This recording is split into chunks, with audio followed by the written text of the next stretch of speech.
भटक जाता है, इधर उधर चला जाता है, तो यह क्या हो जाए, भगवती के चरणों को प्राप्त कर ले। ऐसा आत्मशक्ति ही ऐसा विश्व मोहिनी, जो वह विश्व को मोहने वाली है, उसके चरणों में हम पड़ जाएं।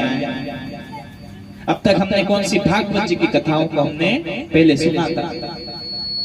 इनके जो ये वक्ता हैं सुखदेव जी महाराज, आज ये क्या होते हैं, भगवती के चरणों को प्राप्त कर जाते हैं और एक शरीर से वेद व्यास जी महाराज के वंश को आगे बढ़ाते हैं।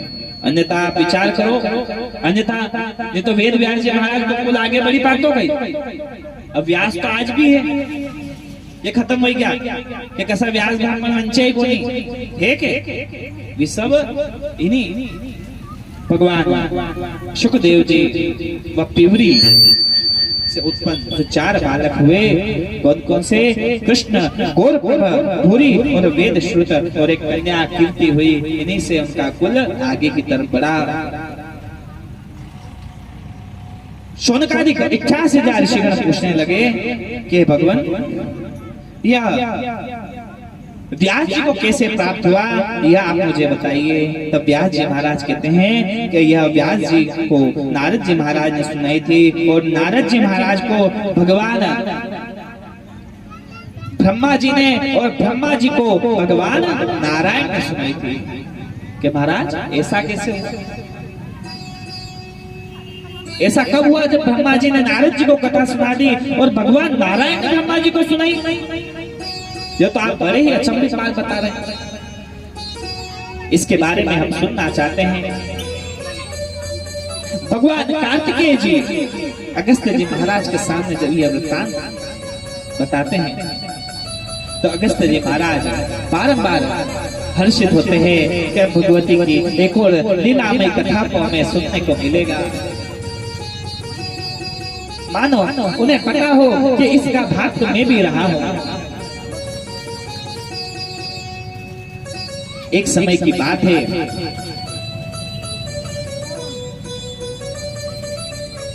आज ब्रह्मा जी वैकुंठ लोक की यात्रा पर गए, और जब वैकुंठ लोक की यात्रा पर पहुंचे तो देखते हैं कि भगवान नारायण जो है, जो जगत के पालन करता है, आज वह अलौकिक रूप में उस शेर शैया पर विराजमान है। उस सुंदर से शेष के आसन पर जब विराजमान है, तो माता लक्ष्मी जी उनके चरणों को दबा रही हैं। शेष भगवान उनके ऊपर छत्र करे हुए हैं, और भगवान नारायण आज ध्यान में लीन हैं। माता लक्ष्मी का ब्रह्मा जी ने अभिवादन करा और लक्ष्मी जी से पूछा कि हे देवी, भगवान नारायण कहाँ ध्यान मग्न है। और माता लक्ष्मी जो ब्रह्मा जी में वार्ता चल रही थी, भगवान ब्रह्मा ने देखा कि भगवान नारायण के ध्यान अवस्था से जागृत हो चुके हैं। वे उनका वंदन करते हैं कि देव देव जगन्नाथ भूत भव्य भव प्रभो तपश्चर्यसि कस्मात्त्वं किं ध्यायसि जनार्दन। हे जनार्दन, हे भगवान नारायण, आप ही तो सर्वज्ञ हैं, आपका ही तो यह संसार ध्यान करता है। मैं स्वयं ब्रह्मा, मैंने सृष्टि का निर्माण करा, मेरी उत्पत्ति आपसे हुई, और आप स्वयं इसका ध्यान कर रहे हैं। भगवान, आप भी किसी का क्या ध्यान करते हैं? यह ध्यान के बारे में आज मैं जानकर बड़ा ही विस्मृत हो गया। आप विचार करो कि आप जना ने शक्ति बड़ो समझता हो ने बीबी करी का अंदर में काम करता वे तो कसो लागे। कि ऐसा कौन है जिनका आप ध्यान धरते हैं, आपके ऊपर कौन है यह हम जानना चाहते हैं। हे ब्रह्मा जी के जब इस प्रकार के जब प्रश्न हुए तो भगवान नारायण कहते हैं सृष्टा त्वं कालश्चाहम हरम संहार कारकः कर्ता शक्ति संकर्ता क्रियते वेद पार गई। कि वेद मार्ग को जो जानते हैं कि हे ब्रह्मा जी जिन्होंने वेदों को पढ़ा है, कौन कौन सी वेद, ऋग्वेद, यजुर्वेद, सामवेद और अथर्ववेद, ये 4 वेद हैं। और इन चारों वेदों को जिन्होंने पढ़ा है, और जब वो वेद पढ़ता है व्यक्ति और वेदों को पढ़ने के अंदर से जिस मार्ग को वो जानता है, जिस शक्ति के जानने के बारे में उसे पता पड़ता है, उन्हीं का मैं ध्यान कर रहा हूँ। तुम उनके बारे में नहीं जानते हो ब्रह्मा। मैं जब मुस्कुराते हुए आज भगवान नारायण कहते हैं, उन्हें भी मानो वह सुंदर सा वृत्तांत याद आ गया हो। आप विचार करो कि कहीं हर जगह पे आप जाओ, भगवान महाकाल का दर्शन करवाने जाओ ना, वहाँ महाकाल लोक का दर्शन कर लो ना, आनंदित जदी वही जाओ ना। आपसे कोई पूछ ले कि वहाँ उज्जैन गया था, कहीं देखी ना आया ना, आपको कहे साहब वहाँ गया था, भगवान महाकाल की अलग अलग आकृति में बनी थी, एक भगवान का स्वरूप की मूर्तियां। जिस प्रकार से सामान्य व्यक्ति वर्णन करता है, आज उसी प्रकार भगवान नारायण अत्यंत प्रसन्न हो गए हैं और उनके मुख पे मुस्कान आ गई है और कह रहे हैं भगवान ब्रह्मा आप जानते नहीं हो, उस वृत्तांत के बारे में मैं आपको बताता हूँ कि जब मैं छोटा बच्चा था, एक वट वृक्ष के पत्ते के दोने के ऊपर में क्या था पड़ा हुआ था और अपने क्या कर रहा था, पाँव के अंगूठों को चूस रहा था। वो सुंदर सा फोटो भगवान का देखा होगा कि एक वट के पत्ते के ऊपर भगवान शयन कर रहे हैं और उनके पाँव का जो एक अंगूठा है वो क्या कर रहे हैं, मुख से चूस रहे हैं। अथाह जल राशि चारों ओर फैली हुई है, उस प्रलयकारी उस अथाह सागर के मध्य में, उस वट वृक्ष के ऊपर जिसका दर्शन भगवान ऋषि मार्कंडेय जी ने करा था और उनकी सुंदर सी क्या करी थी, स्तुति करी थी। आज उसी रूप का स्मरण भगवान नारायण को हुआ है। वह क्या स्तुति थी कि करार विंदे न पदार विंद मुखार विंदे न विनिवेशयत्र वटस्य पत्रे पुटे शयन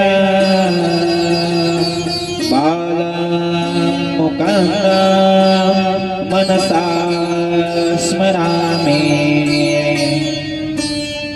और बाल मुकुंद जी के जो दर्शन करे थे, उस सुंदर से रूप के दर्शन करे थे। अच्छा, लड्डू गोपाल जी, बाल मुकुंद जी किस किस के यहाँ पे है? बस 5-6 लोगों का करे थे लड्डू गोपाल जी। कान्हा जी छोटा सा जना का माथा जुट्टो बन जाता कोरे कई जुट्टोस को आप कई को चोटी बंदी थी है? अब सब सामान्य व्यक्ति क्या समझते हैं उसको कि जुट्टा बता हुआ भगवान के बाल बड़े बड़े होंगे तो मम्मी ने क्या करती होगी, छोटी करती होगी, है ना? पर वो जुट्टा नहीं है, भी बाल भी बांध रखे। उसी के बारे में आज भगवान बता रहे हैं, उसको ध्यान से सुनिएगा, है ना? जो भागवत जी की कथा में हम जो नहीं सुन पाए कि जो लड्डू गोपाल जी अपने कहे हम जी गया ये तैयार होने बैठा था, क्या है चोटी बनती है ना, कहते कि वह चोटी नहीं है, वह और कई चीज है, वह कई चीज है। अभी आपने पता पड़ेगा, तो ध्यान से सुनोगा तो पता पड़ जाएगा। तो क्या है वो कि जब बाल मुकुंद जी महाराज जब वहां पे उस वट के पत्ते पर क्या कर रहे थे, अपने पांव के अंगूठे को क्या कर रहे थे, चूस रहे थे। एक बालक को भूख लगी हो तभी तो वो क्या करेगा, पांव का अंगूठा चूसेगा, न कतरी देर तक चूसी लेगा। 1 घंटा 2 घंटा, फिर तो रोना चालू करेगा। बस उसी प्रकार वो बाल मुकुंद जी महाराज उस अथाह समुद्र सागर में उस वट के पत्ते पर जब लेटे हुए थे और क्या करने लग गए, रुदन करने लग गए। कुछ समय व्यतीत हुआ, उसका रुदन सुनकर आज जब वह बालक है, अथाह समुद्र है, एक पत्ता है, तो आप विचार कीजिए कि वो पत्ता है तो कोई ना कोई पेड़ भी अवश्य होगा। आज ऐसा ही विचार कर कर जब वो रुदन कर रहे थे तो माता योग माया उनके सामने प्रकट हुई, उनको कहने लगी और उनके भोजन पानी का साधन उपलब्ध कराया कि हे बाल मुकुंद, तुम रो मत, यह सब तुम्हारे ही द्वारा इस सृष्टि का निर्माण होना है। जब माता योग माया को वहां पे उपस्थित देखा ना, तो बाल मुकुंद जी महाराज अपलक उनको देखने लग गए, जैसे कि जिस प्रकार से आज तक किसी ने बालक ने किसी चीज को देखा नहीं हो और उसे आकर्षित करने वाली कोई वस्तु वो देख ले तो किस प्रकार एक टकी लगाकर देखा करता है, उसी प्रकार से आज बालक बाल मुकुंद भगवती योग माया को देखकर आज अपलक देखने लगे हैं। और जब उन्हें किसी प्रकार का कुछ ज्ञान नहीं था, कुछ जान नहीं थी, तब उन्होंने आज क्या करा है, आज उनको उठाया है और माता राज राजेश्वरी माता ललिता त्रिपुर सुंदरी के समीप में लेकर गए।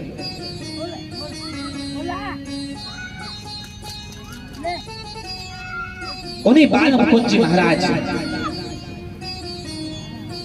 को जब किसी प्रकार की वस्तु का कोई भान नहीं था, तब आज माता राज राजेश्वरी ने उनके मस्तक पर क्या रखा है, ज्ञान पुंज रखा है। वो जो जुड्डो आप देख ही रहा नहीं, वो कही है ज्ञान पुंज है, इस चीजों का ज्ञान दिया है। क्या ज्ञान दिया, और उसका ज्ञान देते ही आज बाल मुकुंद जी आज क्या करने लग गए, उन माता जगदम्बिका की स्तुति करने लग गए कि याशी स्वयं सुकृतनाम भुवनेश्वर लक्ष्मी पापात्मना कृतदयां हृदयेषु बुद्धि श्रद्धा सदा कुलजना प्रभवस्य लज्जा त्वान्नतास्म परिपालय देव विश्व। उन्हें ज्ञान हो गया कि ये विश्व किस प्रकार से है, कि मैं जब अभी मात्र छोटा हूं, मेरा जो पत्ता है ये क्या बनेगा, भविष्य में शेष की शैया बनेगी, यही शेषनाग बनेगा जो भगवान जिस शेष शैया पे विराजमान है, वह शेष शैया काय से बनी है, इसी पत्ते से बनी है, इस वट वृक्ष के पत्ते से बनी है। और यही शैया के ऊपर जब तुम बड़े होगे तो तुम्हारी नाभि से क्या होगा, एक कमल की उत्पत्ति होगी। उस कमल की उत्पत्ति होने पर उस कमल के ऊपर एक बालक की उत्पत्ति होगी कि हे ब्रह्मा, वो बालक और वो नहीं तुम ही हो। भगवान नारायण ने जब इस प्रकार से कहा तो ब्रह्मा जी को भी विस्मरण हुआ कि अरे मेरे जन्म से पूर्व की कथा इस प्रकार की है कि जब तुम्हारा जन्म हुआ उसके बारे में तुम आगे का जानते हो कि तुम्हारे मस्तक की भ्रिकुटी से भगवान शिव का, तुम्हारे मानसी सृष्टि से सनक सनंदन सनत कुमार चतुर्दशी पुरुष उत्पन्न हुए और यह सृष्टि विस्तार को प्राप्त हुई। जब आज इस प्रकार का सारा वृत्तांत ब्रह्मा जी ने सुना, तब आज ब्रह्मा जी भी कह उठे कि भगवान आपने इस ज्ञान को दिया, तो उस ज्ञान में जब माता भगवती से आपकी चर्चा हुई तब उन्होंने आपको क्या कहा, उस ज्ञान पुंज में आपने क्या क्या देखा, यह भी मुझे बताइए। तब भगवान कहते हैं कि हे ब्रह्मा, मैंने उस अलौकिक छवि का दर्शन करा कि उनके एक हाथ में अंकुश है, एक हाथ में धनुष है, वह भी गन्ने का, एक हाथ में जो पुष्प है वो पंचदल वाला है, और पाशांकुश धनुर्बाणा माता जगदम्बिका का वह त्रैलोक्य सुंदर जो स्वरूप है, जो कि संसार में सबसे सुंदर वस्तु है, जो जिसकी उपमा सुंदरता किसी चीज से दी जाती हो, वही त्रैलोक्य सुंदरी माता ललिता त्रिपुर सुंदरी हैं। उन्हीं के द्वारा सौंदर्य को भी सुंदरता की उपमा दी जाती है। जब प्रातः काल सूर्योदय होता है, कौन कौन सूर्योदय से पहले उठ जाता है? सूर्योदय से पहले उठ जाते हो के साथ नहीं के आराम थी उठ जाते हैं?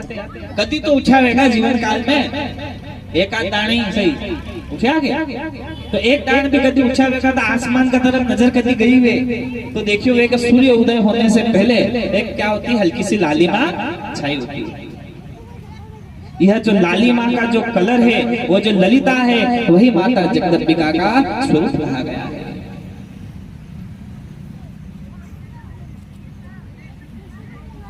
आज उनके उस स्वरूप का जब मैंने दर्शन करा, हे ब्रह्मा, उनके उस अलौकिक छवि का मैं बारंबार ध्यान करता रहता हूँ और उनका ही जप करा करता हूँ।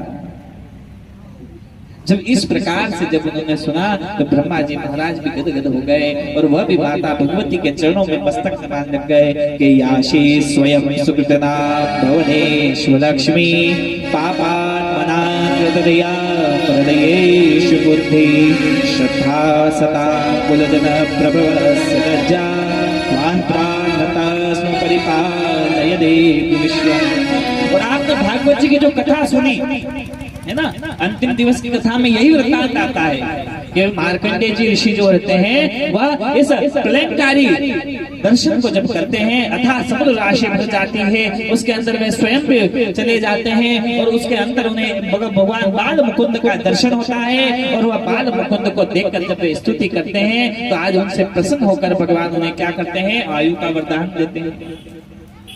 ये मार्कंडेय जी जो है इनकी आयु मात्र कितनी थी?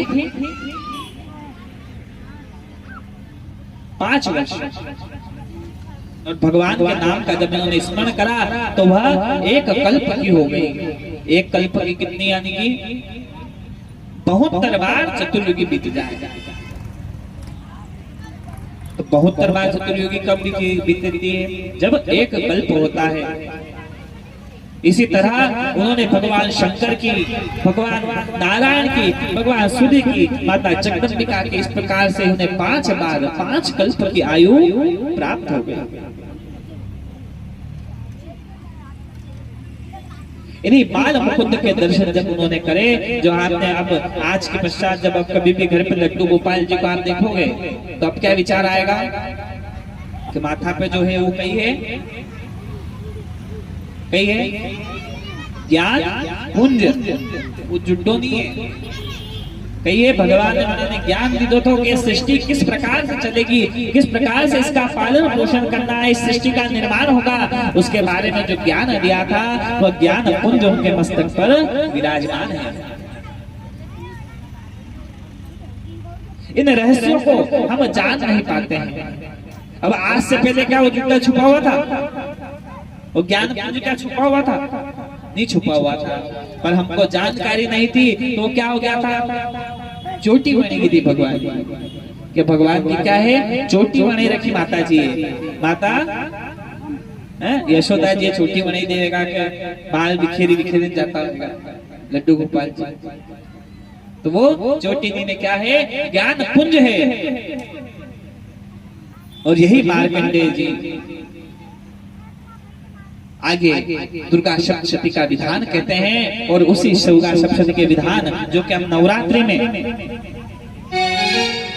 है ना, नवरात्रि में जिनका नवान पारायण होता है, शतचंडी होती है, सहस्त्रचंडी होती है, अरे लक्ष्य चंडिया भी होती है। हमारे गुरुदेव घटवास में लक्ष्य चंडी का आयोजन होता है। उस सप्तशती दुर्गा सप्तशती जिसे कहा जाता है, उसके अंदर माता जी के अनेक चरित्रों का वर्णन आता है, अनेक स्वरूपों का वर्णन आता है और जो 700 श्लोकों में विस्तृत उनका पाठ ब्राह्मण देवता को बुलाकर कराया जाता है। उसको कराने से सभी प्रकार के संकटों से मुक्ति प्राप्त होती है। धनार्थी को धन, विद्यार्थी को विद्या, मोक्षार्थी को मोक्ष की प्राप्ति होती है। बालादि ग्रहों के दोषों से वह निवृत्त हो जाता है। विस्फोट इत्यादि, भूत ग्राम इत्यादि दोषों का निवारण हो जाता है। अवृष्टि, वर्षा नहीं हो रही हो तो क्या हो जाती है, वर्षा हो जाती है। ओलावृष्टि हो रही तो ओलावृष्टि बंद हो जाती है। इत्यादि कीट पतवार इत्यादि ज्यादा उत्पन्न हो रहे हो तो वह सब दूर हो जाते हैं। जिस प्रकार के व्यक्ति के मन की भावना होती है उन सभी भावनाओं को वह दूर करने वाली वह कथा है। ब्रह्मा जी इसी के कारण आसक्तियों के कारण जब मैं उस ज्ञान पुंज को भविष्य के बारे में जब बताया तो मुझे उन्होंने बताया कि सृष्टि स्थिति विनाशाना शक्ति भूति सनातने गुणश्रये गुणमयी नारायणी नमोस्तुते। उन शक्ति को मैं बारंबार ध्याता हूँ, वंदन करता हूँ जो इस सृष्टि को चलाती है, बनाती है और विनाश कर देती है। वह केवल शक्ति रूपा माता नारायणी है और वही मुझे सदैव उनका भजन करता हूँ। जब इस प्रकार का वृत्तांत उन्होंने सुना तब यही वृत्तांत को सुनकर आज ब्रह्मा जी विस्मित होकर बताने लगे कि भगवान नारायण मुझे भी आवश्यकता पड़ने पर इन्हीं माता जगदम्बिका ने मेरा रक्षण करा था। जब आज ब्रह्मा जी महाराज अपने आसन पर विराजमान थे और नारद जी महाराज का उनके लोक में आगमन हुआ तो वो देखते हैं कि भगवान ब्रह्मा जी भी ध्यानस्थ हैं। भगवान ब्रह्मा के कितने मुख हैं? 4 मुख हैं और एक हाथ में वह माला लेकर क्या कर रहे हैं? ध्यान कर भजन कर रहे हैं। ये देखकर नारद जी महाराज के मन में विचार हुआ कि भगवान आप ही ने सबका निर्माण करा है और आप भी भजन कर रहे हैं। जब ऐसा विस्मरण हुआ तब भगवान ब्रह्मा जी बताते हैं कि हे नारद, जब मैं इस सृष्टि का निर्माण करने के लिए उपस्थित हुआ और जब मैं उत्पन्न ही हुआ था तब मैंने चारों ओर देखने का प्रयास करा। मेरे मन में क्या उत्पन्न हुई? जिज्ञासा उत्पन्न, है ना? हम विचार करते होंगे, कभी तो विचार आया होगा आपके मन में कि ब्रह्मा जी का 4 मुख क्यों है? आया विचार कभी? नहीं आया कि बस आप 4 मुख है ब्रह्मा जी के तो मेगा अपने कहीं काम यूं तो नहीं। तो क्या हुआ कि जब उनकी उत्पत्ति हुई, कहां से हुई? भगवान नारायण के नाभि में से जब कमल का फूल उत्पन्न हुआ उस कमल के फूल पर क्या हुए? ब्रह्मा जी उत्पन्न हुए। जब जैसे उत्पन्न हुए तो उनके मन में क्या हुई? जिज्ञासा उत्पन्न हुई।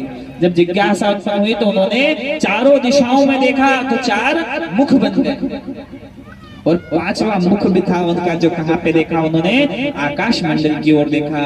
तो पहले ब्रह्मा जी के कितने मुख हुआ करते थे? 5 मुख हुआ करते थे और भगवान शंकर ने उनका एक वीरभद्र के द्वारा एक मुख क्या कर दिया? काट दिया। अहंकार रूप उस शीश को जब काटा तो भगवान के कितने मुख बचे?